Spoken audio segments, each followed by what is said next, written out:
Download aplikasi Bekal Islam dan kunjungi web bekalislam.com. Asyhadu an la ilaha illallah wahdahu la syarika lahu ta'ziman li sya'nihi wa asyhadu anna Muhammadan abduhu wa rasuluhu da'ila ridwani. Allahumma shalli alaihi wa ala alihi wa ashabihi wa ikhwani. Hadirin hadirat yang dirahmati Allah Subhanahu wa taala, kita lanjutkan pembahasan kita tentang sirah nabawiyah. Kemarin telah kita pembahasan terakhir telah selesai dari kisah Al-Isra wal Mi'raj, di mana Nabi sallallahu alaihi wasallam naik ke langit yang 7 sampai ke Sidratul Muntaha.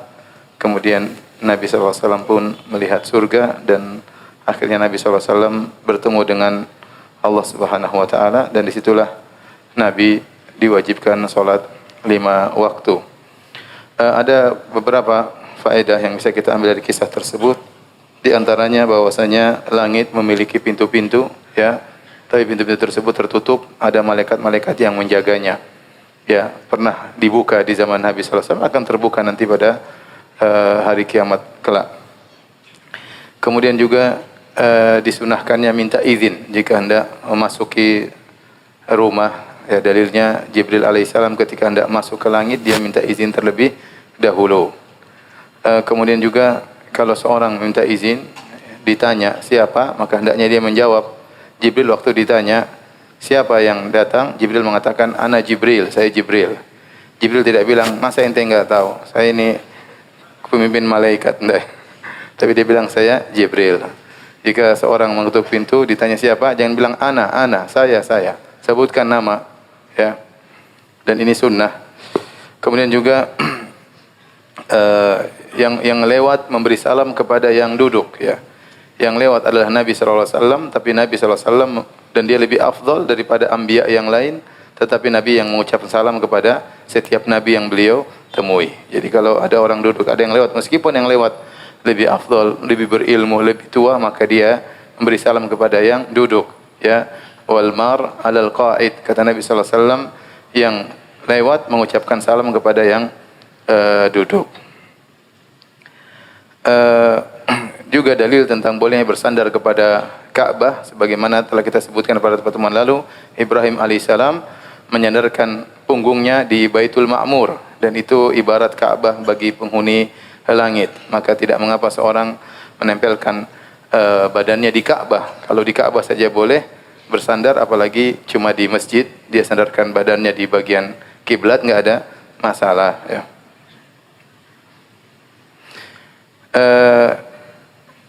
Ini juga dalil bahwasanya surga dan neraka sudah ada, ya.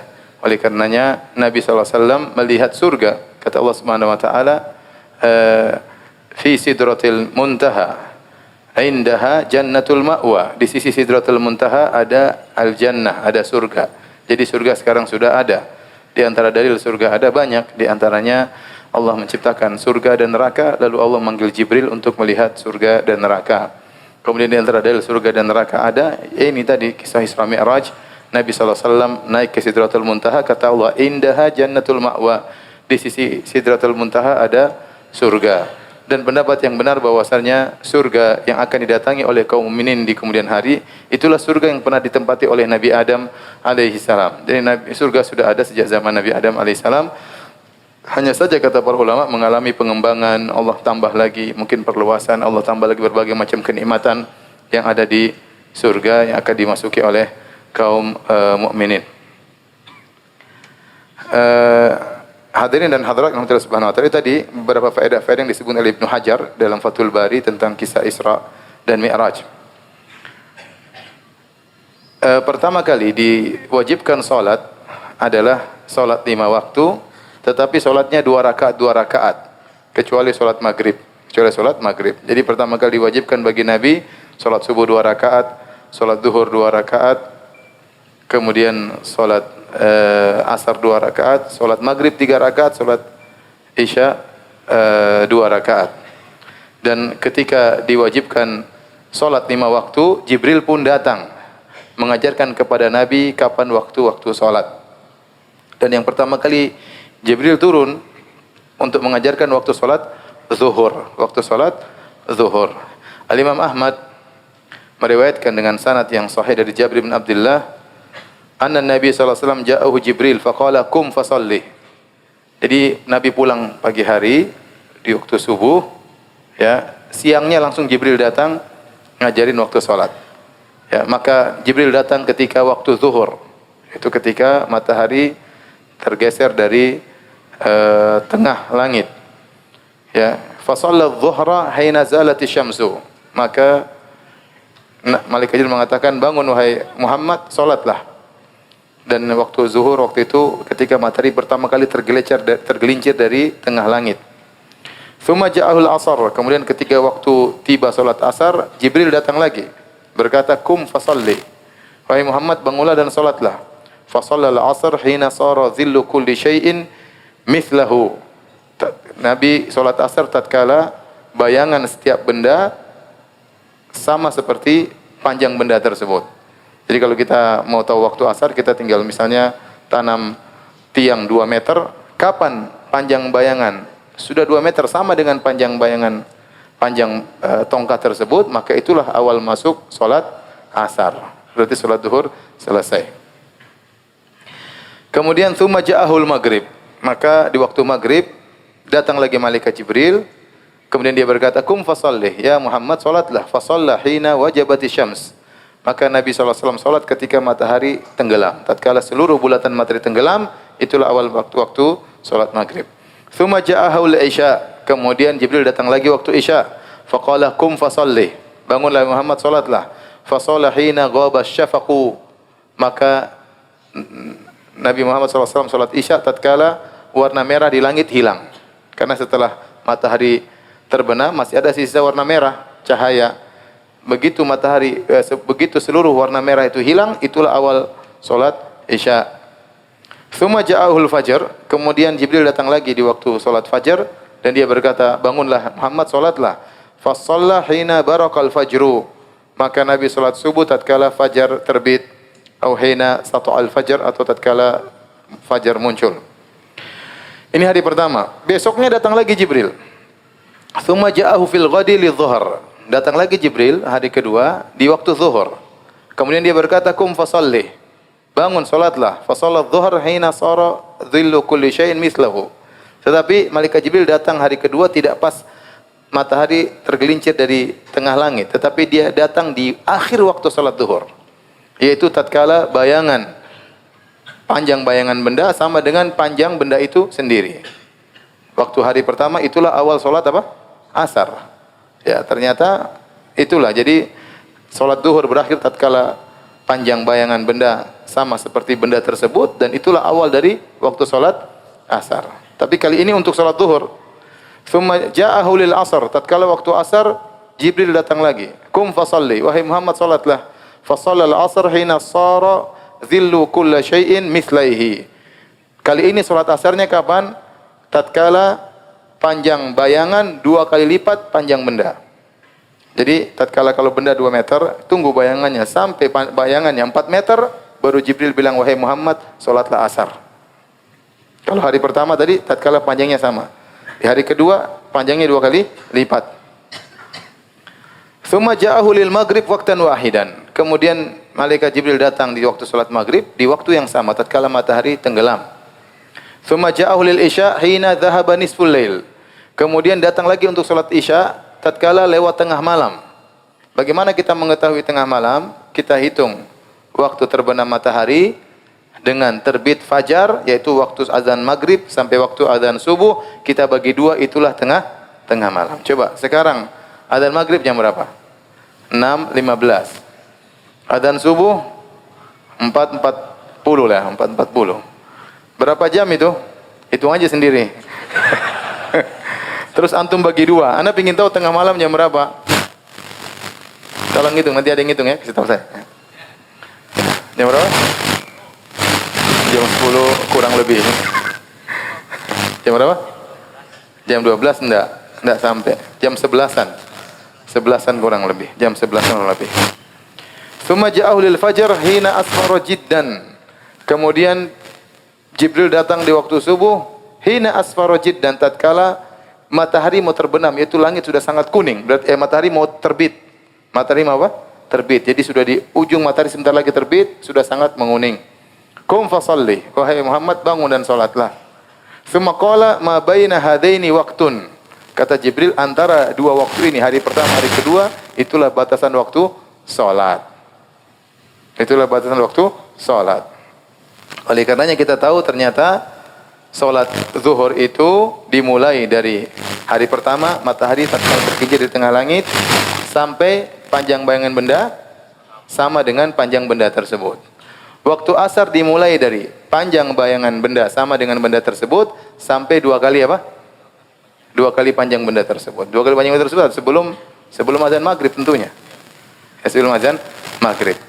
Waktu maghrib ternyata tidak berubah. Sama, waktunya sangat singkat. Ya, ini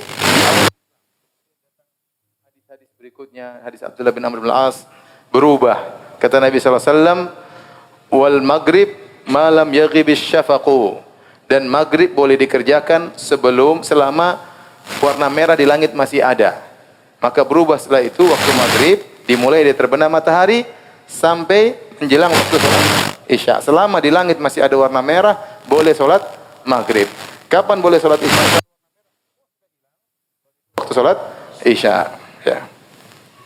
Kemudian waktu isya dimulai dari warna merah hilang dari langit, diakhiri tengah malam. Sekitar jam 11. Ya.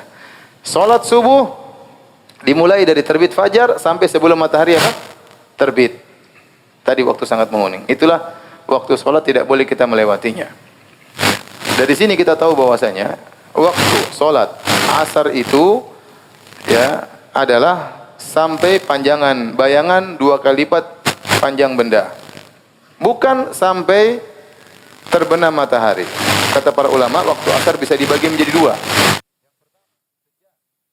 Panjang bayangan sama dengan panjang benda tersebut sampai panjang bayangan dua kali lipat panjang benda. Ini namanya waktu ikhtiar. Seorang berusaha sholat asar di waktu ini. Jangan dia waktu sholat asar 5:30, jangan. Karena sudah lewat waktunya.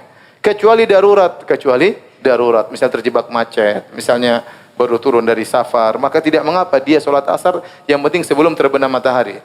Tapi selama dia bisa milih, hendaknya dia tidak sholat lewat panjangan bayangan dua kali lipat panjang benda tersebut, ya. Karena itu waktu solatnya orang-orang munafik. Kata Nabi SAW, tilka solatul munafik. Itulah solatnya orang munafik. Dia nunggu matahari terbenam, begitu matahari terbenam langsung dia semangat bangun, solat dengan cepat-cepat, keburu matahari apa? Terbenam. Tadinya malas ngobrol, cerita ngobrol, sudah mau terbenam, Allah, selesai. Itu kata Nabi, solatnya orang munafik. Jadi tidak boleh seorang menunda waktu solat asar sampai 5:30, 6 kurang seperempat, jangan, kecuali darurat. Nah demikian juga waktu solat isya, ada khilaf di kalangan ulama. Waktu solat isya kapan berakhir? Tentunya waktu yang terbaik adalah sebelum tengah malam. Seorang berusaha untuk tidak sengaja menunda solat isya melewati tengah malam. Jadi jangan sengaja solat isya jam 1. Terutama ibu-ibu ya. Jangan menunda sampai jam 1, paling banter jam 11-an. Itu paling banter. Kecuali darurat, ketiduran misalnya, ya terjebak kemacetan enggak bisa keluar dari jalan tol, enggak apa-apa dia salat isya jam 1, jam 2. Ya, atau dia lupa misalnya. Tapi selama dia bisa memilih, jangan dia tengah malam ya. Karena ada khilaf, ada yang mengatakan kalau lewat tengah malam sengaja tidak boleh salat isya. Ya, tapi yang benar pendapat 4 mazhab bahwasanya salat isya sampai subuh, tetapi waktu ikhtiar tidak boleh lewat dari tengah malam, waktu pilihan. Boleh lewat tengah malam kalau darurat, ini perlu diperhatikan. Jadi itulah waktu salat 5 waktu ya, dan salat 2 rakaat ya. Kemudian akhirnya setelah Nabi sallallahu alaihi wasallam ke Madinah, kemudian salat dirubah menjadi 4 rakaat. Salat zuhur 4 rakaat, salat asar 4 rakaat, maghrib tetap 3 rakaat, isya 4 rakaat, subuh 2 rakaat. Aisyah radhiyallahu taala anha berkata, "Furidat salatu rak'ataini, thumma hajara an-nabi sallallahu alaihi wasallam fa furidat arba'an, wa turikat salatu safar 'ala al-ula." Kata Aisyah radhiyallahu anha, salat pertama kali difardukan 2 rakaat. Kemudian Nabi berhijrah ke kota Madinah jadi 4 rakaat. Ingin 2 atau 4? 2 kalau bisa ya. Safar terus. Wa turikat salatu safar alal ula. Kemudian salat musafir dikembalikan seperti pertama 2 rakaat ya. Ya walaysa wa idza darabta fil ardi ya kalau kalian sedang bersafar walaysa alaikum junahun an taqsuru. Tidak mengapa bagi kalian untuk mengqasar salat ya. Jadi tidak mengapa orang musafir bahkan sunahnya salat 2 rakaat. Kemudian pertama kali salat ya adalah menghadap Baitul Maqdis ya. Baitul Maqdis. Rasulullah SAW pertama kali salat menghadap Baitul Maqdis. Ini berlanjut sampai Rasulullah SAW berhijrah ke kota Madinah. Setelah Rasulullah SAW berhijrah ke kota Madinah, tetap Rasulullah SAW salat menghadap Baitul Maqdis sekitar 16 bulan atau 17 bulan atau 18 bulan. Nabi SAW inginnya menghadap Ka'bah. Ketika Nabi SAW di Mekah, Nabi bisa menghadap Ka'bah sekaligus Baitul Maqdis. Nabi bisa menghadap kedua-duanya ya. Gampang karena Ka'bah kan kita salat kemana aja bisa. Jadi kalau kita menghadap Ka'bah sekaligus Baitul Maqdis, kita salatnya di daerah antara Rukunnya Yamani sama Hajar Aswad. Salat situ. Nah, kita akan menghadap ke utara, ke negeri Syam, Rukun Syamiyain. Dan itu kita akan menghadap ke Baitul Maqdis. Dan Nabi senang salatnya di situ. Karena Nabi senang salat menghadap Ka'bah. Ya, untuk bisa menghadap Ka'bah sekaligus menghadap Baitul Maqdis, maka salatnya di sekitar Hajar Aswad. Ya. Tetapi tatkala Nabi pindah ke kota Madinah, maka itu tidak bisa dilakukan lagi, ya. Karena Baitul Maqdis di utara, kemudian Madinah, kemudian Mekah. Maka Nabi di selatan, Mekah di selatan. Maka Nabi enggak bisa menggabungkan antara utara dengan selatan. Maka Nabi akhirnya menghadap Baitul Maqdis, membelakangi apa? Ka'bah, dan itu dilakukan selama 16 atau 17 bulan atau 18 bulan. Namun Nabi rindu untuk menghadap ke Ka'bah. Nabi sering mengadahkan wajahnya ke langit dalam hatinya ingin agar Allah merubah kiblat. Kata Allah, qad nara taqalluba wajhika fis sama, falanuwalliyannaka qiblatan tardaha.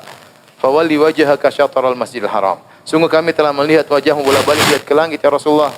Kami akan pindahkan kiblat ke arah yang kau ridha, yang kau sukai. Fawalli wajhaka syatral Masjidil Haram.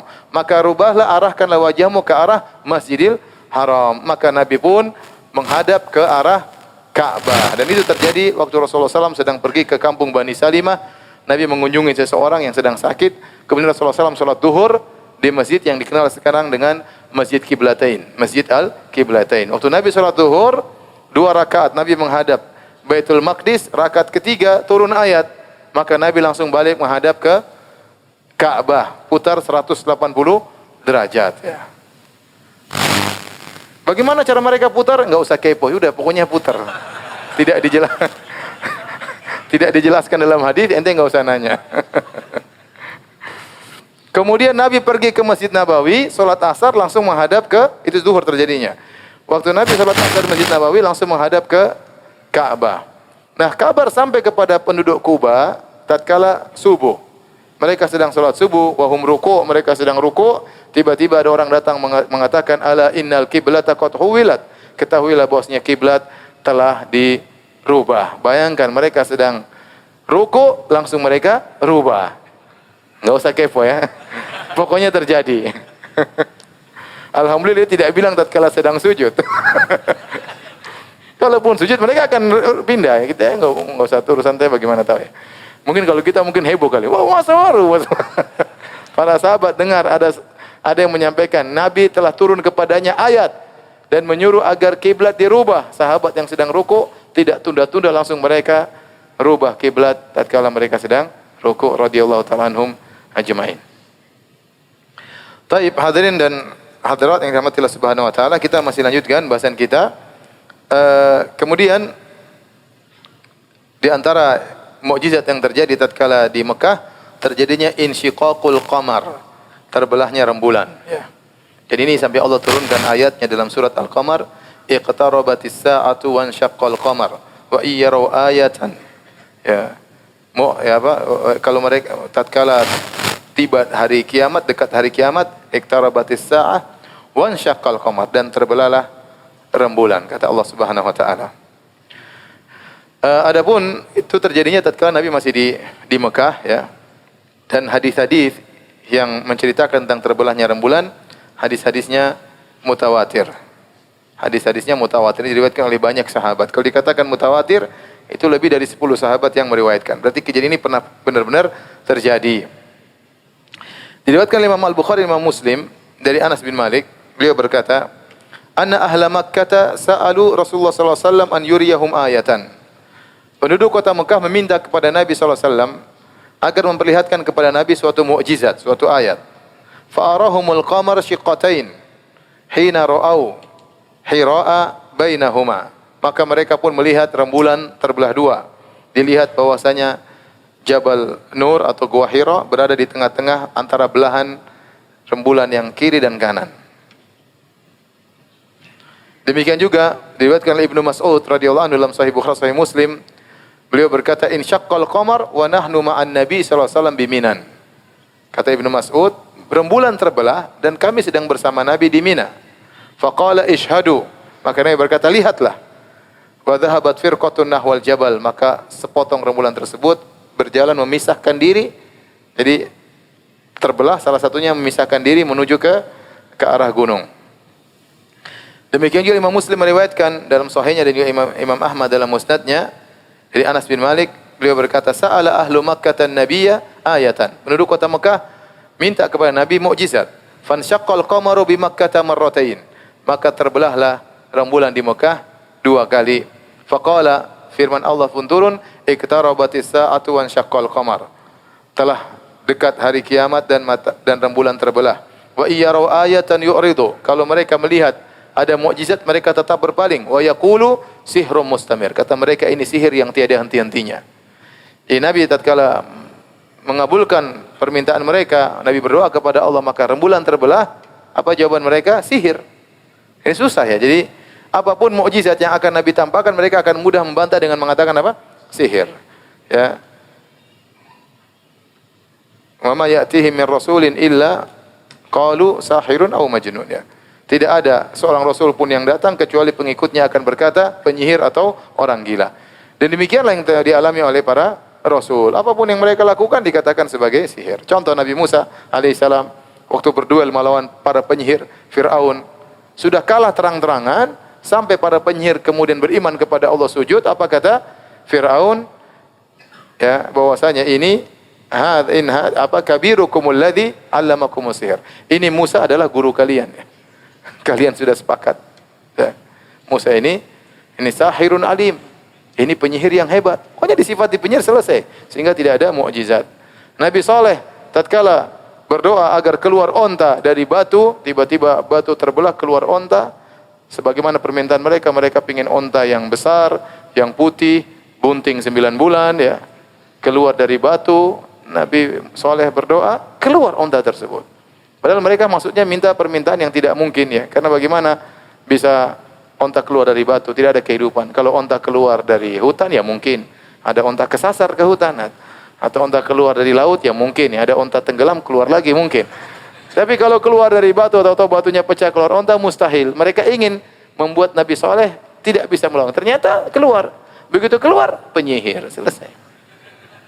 Nabi SAW mereka minta mukjizat. Nabi berdoa, kemudian terbelah rembulan, kata mereka juga sihir. Bahkan mereka mengatakan, yu'ridu wa yaqulu sihrum mustamir. Mereka berpaling dan mereka berkata, ini sihir yang tiada henti-hentinya. Jadi Muhammad ini hebat. Sihir ini ganti lagi sihir lain, ganti lagi sihir lain. Semua mukjizat dikatakan apa? Sihir. Tatkala terbelah rembulan di zaman Nabi SAW, qalat Quraisyun, Quraisy berkata, hadza sihru ibni Abi Kabsyah. Ini sihirnya Muhammad. Mereka menjuluki Muhammad dengan Ibnu Abi Kabsyah. Ya. Wa qalu unzuru intaziru ma ya'tikum bihi suffar. Tunggu dulu, kita tunggu. Mereka lihat bulan terbelah. Kita tunggu para musafir. Mungkin kita kesihir, mungkin orang yang sedang bersafar tidak kesihir. Ya. Fa inna Muhammadan la yastati an yasra nasu kullahum. Enggak mungkin Muhammad sihir manusia seluruhnya. Kita aja paling Quraisy yang tersihir. Kita tunggu orang datang dari luar. Begitu mereka datang, ditanya, apa benar rembulan terbelah? Mereka, iya kita lihat juga rembulan terbelah. Tapi mereka tidak pernah beriman kepada itu semua, ya. Hadirin hadirat yang dirahmati Allah Subhanahu wa taala. Ini mukjizat pernah terjadi. Al-Quran menyebutkan, iqtarabatis sa'atu wan syaqqal qamar. bahwasanya rembulan pernah terbelah. Wan syaqqa, Nabi Allah menggunakan fi'il madhi, telah terbelah rembulan, pernah terjadi, dan hadis-hadis mutawatir. Kita beriman. Meskipun orang bilang enggak ada buktinya, kita enggak ada yang lihat, mungkin zaman dulu kalau ada mungkin aja sejarah, kita bilang pokoknya terjadi. Mau orang dulu diturunkan oleh Allah, mungkin orang Eropa enggak lihat, ya terjadi juga cuma sebentar, tidak lama, dan tidak semua orang perhatikan rembulan, ya. Dan kalaupun mungkin dilihat, mungkin sebagian kaum tidak melihat, sebagian kaum melihat, itu urusan Allah Subhanahu wa taala, ya. Yang jelas pernah terjadi di zaman Nabi sallallahu alaihi wasallam. Adapun ada yang mengatakan dilihat ada bekas belahan di rembulan menurut foto apa macam antariksa dan macamnya. Ada enggak ada masalah, ya. Tetap kita beriman bahwasanya rembulan pernah apa? Terbelah. Taib hadirin dan hadirat yang hati Allah Subhanahu wa taala. Pembahasan berikutnya tentang bagaimana Nabi sallallahu alaihi wasallam menawarkan dirinya atau dia mendatangi para kabilah-kabilah untuk beliau dakwahi. Dan Nabi sallallahu alaihi wasallam, ya, mengambil kesempatan untuk berdakwah kepada kabilah-kabilah tatkala musim haji. Karena tatkala musim haji, orang dari berbagai penjuru datang dan mereka berhaji dan mereka musyrikun, ya. Mereka berhaji, mereka musyrik tapi mereka berhaji. Ini suatu perkara yang ma'ruf kalau kita baca dalam buku-buku sirah Nabi. Ya, karena orang musyrikin Arab mereka mengenal Allah dan mereka mengagungkan Allah. Hanya saja mereka berbuat kesyirikan. Oleh karena mereka mengagungkan Ka'bah, terutama orang-orang Quraisy. Karena semua orang Quraisy adalah keturunan Nabi Ismail bin Ibrahim. Dan yang bangun Ka'bah adalah Ismail dan bapaknya Ibrahim alaihi wassalam. Kemudian mereka yang menyebarkan ajaran tauhid, kemudian tercampur dengan kesyirikan, tetapi pengagungan terhadap Ka'bah masih terus ada. Oleh karena orang musyrikin, meskipun mereka musyrik, mereka berhaji tiap tahun. Dan mereka di Mina, mereka di Arafah, ya. Mereka juga di Muzdalifah, mereka melakukan, ya, ibadah haji, ritual ibadah haji. Ini sisa warisan ajaran Nabi Ibrahim yang masih tersisa. Hanya saja mereka campur-campur dengan berbagai macam bid'ah dan kesyirikan. Maka tatkala tiba musim haji, Nabi bersiap-siap untuk mendakwahi orang-orang musyrikin yang sedang berhaji. Dan itu dimulai oleh Nabi sallallahu alaihi wasallam sejak tahun 10 kenabian. Ya, maka Nabi sallallahu alaihi wasallam mengambil kesempatan untuk mendakwahi mereka. Sebelumnya Nabi sallallahu alaihi wasallam, ya, berdakwah cuma di rumah-rumah mereka, di pasar-pasar seperti di pasar Ukaz. Rasulullah SAW datang ke toko-toko mereka, istilahnya ke apa namanya, tempat jualan mereka. Nabi mendakwahi mereka, ya. Dan demikian juga tatkala musim haji mulailah Nabi mendatangi mereka di Mina, ya. Rasulullah SAW datang di musim haji. Kemudian Rasulullah SAW berkata, "Man yu'wini, man yansuruni." Siapa yang bisa mengayomiku, siapa yang bisa menolongku, hatta uballigha risalata rabbi walahul jannah.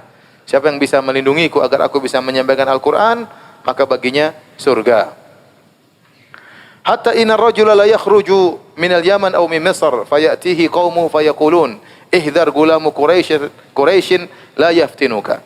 Sampai berita Nabi sering berdakwah di musim haji ini tersebar di seluruh penjuru Arab.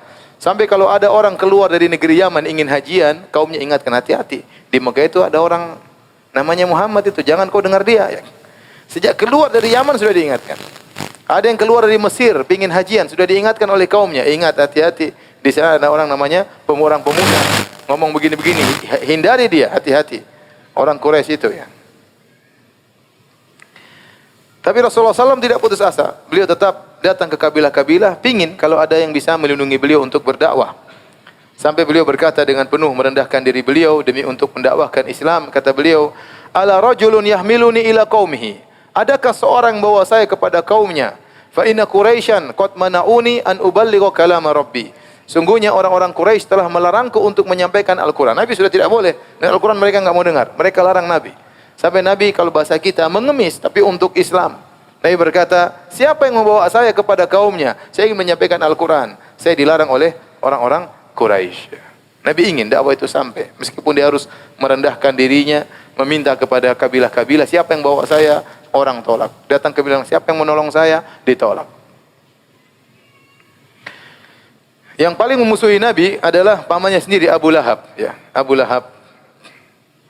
Kalau Nabi SAW melewati suatu kaum mendakwahi mereka, Abu Lahab ngekor dari belakang. Kemudian Abu Lahab melempari ponakannya sendiri dengan batu, melempari Nabi SAW dengan batu. Al-Imam Ahmad meriwayatkan dalam musnadnya dan juga Ibn Hibban dalam sahihnya dengan sanad yang sahih dari Rabi'ah bin Ibad Ad-Daili. Dia berkata, "Ra'aitu Rasulullah sallallahu alaihi wasallam basara aini bisuqi Dzil Majaz." Aku pernah melihat Nabi sallallahu alaihi wasallam, mataku lihat langsung Muhammad sallallahu alaihi wasallam sedang berada di pasar Dzil Majaz. Jadi Nabi berdakwah di pasar. Yaqul, "Ya ayuhan nas, qulu la ilaha illallah tuflihu." Nabi jalan di pasar. Kemudian Nabi berkata, "Wahai manusia sekalian, ucapkan la ilaha illallah, kalian akan beruntung." Yang mereka kan ngejek Nabi, kata mereka, "Mali hadzal rasuli ya'kulu ta'ama min syifil aswaq." Rasul macam apa ini Muhammad? Makan makanan jalan di pasar.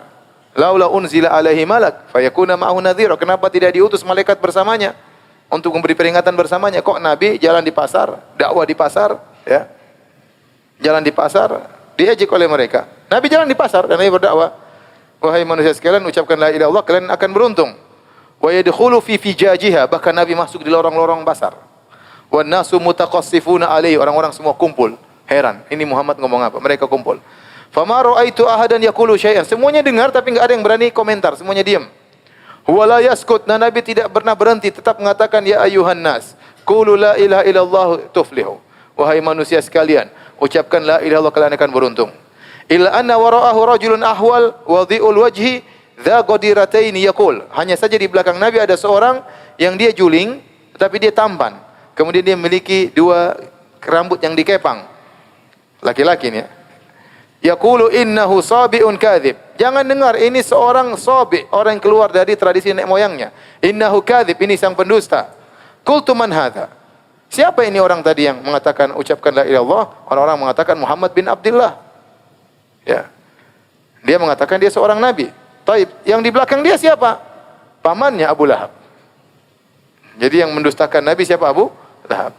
Jadi setiap Nabi ceramah, Abu Lahab ceramah juga. Jangan dengar, ini pendusta. Kemudian Nabi dilempar. Tapi Nabi cuek. Nabi terus berjalan. Nabi pindah lagi ke kabilah yang lain. Ya. Dalam riwayat yang lain, fa idza rajulun yakhalfahu yahfi alaihi turab, fa idza huwa Abu Jahal. Ada seorang ngekori Nabi, ngelemparin pasir ke Nabi. Nabi sedang ceramah, dilemparin pasir oleh orang tersebut. Orang tersebut adalah Abu Jahal, tapi yang benar Abu Lahab. Ya. Dalam riwayat Abu Jahal, tapi bisa jadi ini perawi salah mengungkapkan. Yang benar Abu Lahab pamannya. Ada yang mengatakan dua-duanya, Abu Jahal dan Abu Lahab, ganti-gantian. Sekali Abu Lahab yang ceramah, sekali Abu Jahal yang ceramah. Allah alam bisawab ya. Jadi inilah ujian berat yang dialami oleh Nabi SAW. Ternyata dimusuhi oleh pamannya Abu Lahab. Ya. Berat. Apa kata dunia melihat seorang berdakwah dimusuhi oleh keluarga dekatnya sendiri, oleh pamannya sendiri Abu Lahab. Ini berat bagi Nabi SAW. Tapi Nabi cuek. Tidak disebutkan Nabi bantah pamannya, sama sekali tidak. Nabi tidak pernah membantah Abu Lahab. Ya, Nabi berdakwah, dia omeli, dilarang oleh Abu Lahab, Nabi jalan terus, Nabi tidak perlu, dilarang si Nabi ceramah sana, diikuti Nabi pindah lagi ceramah sana, diikuti Nabi pindah sana, dia cuek, Nabi SAW cuek. Karena enggak aneh kalau kemudian Nabi bentak-bentakan sama pamannya, lempar-lemparan sama pamannya. Nabi tidak peduli ya. Nabi jalan terus. Oleh karena sebagian ulama, kalau kita berdakwah tidak semua gangguan harus kita tanggapi.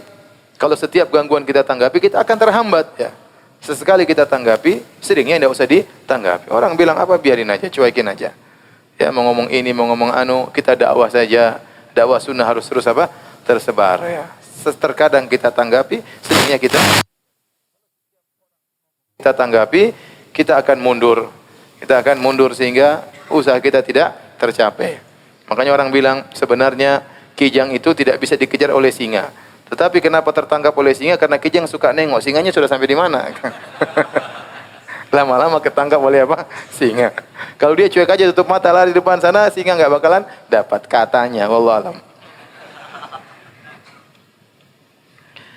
Karena ada sebagian orang baru dia ngomongin sedikit panas, bantah, sedikit panas, bantah ya. Subhanallah.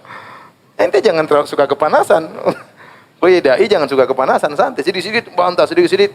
Jadi kayak cewek akhirnya. Ya. Mentalnya nggak kuat ya. Sedikit-sedikit bantah, sedikit-sedikit ngomel, sedikit-sedikit tulis di Facebook, sedikit-sedikit.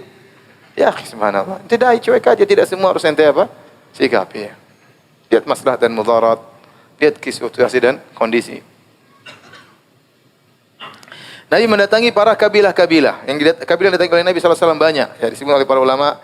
Ya, kabilah Hamdan, kabilah Bani Amr bin Sa'sa'ah, ya, kabilah Kindah, kabilah Bani Hanifah yang keluar darinya Musailimah Al-Kadzdzab, kabilah Abs, banyak kabilah-kabilah, kabilah Kalb, kabilah Bani Syaiban, kabilah Bani Muharib. Ya. Nabi selain mendakwahi kabilah-kabilah, Nabi juga mendakwahi pribadi-pribadi. Kalau ada datang orang ke kota Mekah dan Nabi dengar orang ini punya pengaruh, Nabi datangi secara khusus.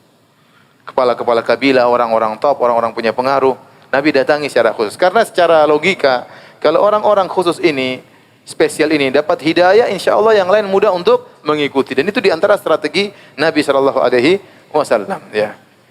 Oleh karenanya waktu Nabi SAW berdakwah kepada pembesar-pembesar Quraisy di Mekah, Nabi mendakwahi mereka, tiba-tiba datang siapa?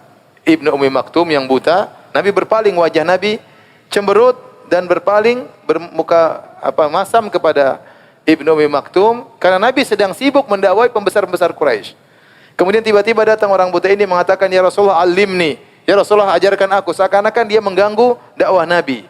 Maka Nabi pun berpaling dari orang buta ini, fokus untuk mendakwai orang-orang pembesar Quraisy. Maka Nabi ditegur oleh Allah Subhanahu wa taala, abasa wa tawalla. Ingat, yang ditegur oleh Allah menegur Nabi bukan karena Nabi fokus kepada pembesar-pembesar. Itu sudah benar, ini strategi dakwah Nabi. Waktu Nabi ke Taif juga Nabi mendatangi pertama kali pembesar-pembesar Taif. Ini strategi yang benar. Cuma tatkala Nabi berpaling dari orang yang sudah datang demi fokus kepada orang kafir yang belum tentu beriman, di situ Allah tegur Nabi SAW. Adapun strategi kita mendatangi orang besar, orang-orang berpengaruh, itu strategi yang baik.